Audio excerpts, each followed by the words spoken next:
Bonjour et bienvenue à tous dans cette nouvelle capsule où nous allons parler des acides alpha-aminés que je noterai à l'aide de l'acronyme AAA. Qu'est-ce qu'un acide alpha-aminé? Les acides alpha-aminés entrent dans la composition des protéines. En effet, dans ces dernières, les acides alpha-aminés sont connectés par des liaisons dites peptidiques pour former une longue chaîne protéique.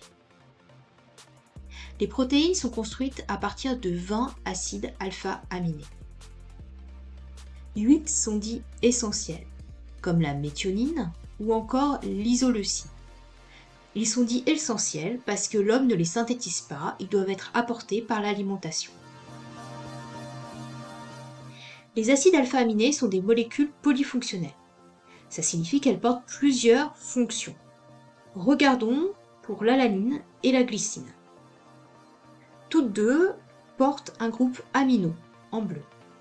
Elles portent aussi un groupe carboxyle, en rouge. Ces deux fonctions sont portées par un même atome de carbone, le carbone alpha, en vert. C'est la raison pour laquelle on parle d'acide alpha-aminé. Le reste de la molécule est appelé le résidu. La formule générale d'un acide alpha-aminé est RCHNH2COOH. Dans le cas de la méthionine, on retrouve le groupe carboxyle, le groupe amino. Le résidu est constitué par la chaîne carbonée linéaire qui contient un atome de soufre. Comment représenter un acide alpha-aminé? Dans la théorie VSEPR, la notation du carbone alpha est 1x4E0 ou encore AX4.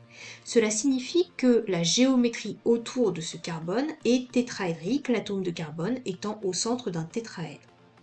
Pour tenir compte de cette géométrie, nous allons utiliser les représentations de Cram.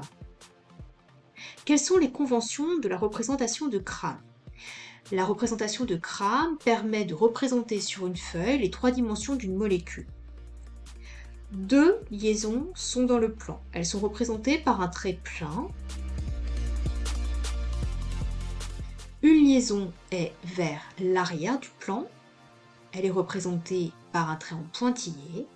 Et une liaison est vers l'avant du plan. Elle est représentée par un trait plus épais.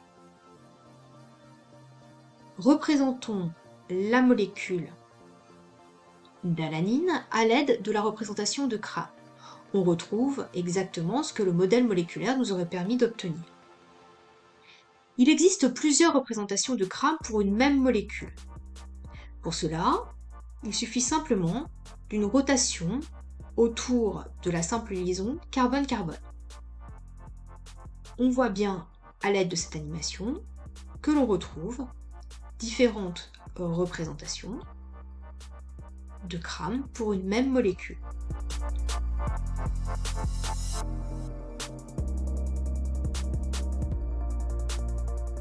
Vous êtes maintenant prêt à identifier et représenter un acide alpha-aminé, à utiliser la représentation de Cram. À bientôt pour une prochaine capsule.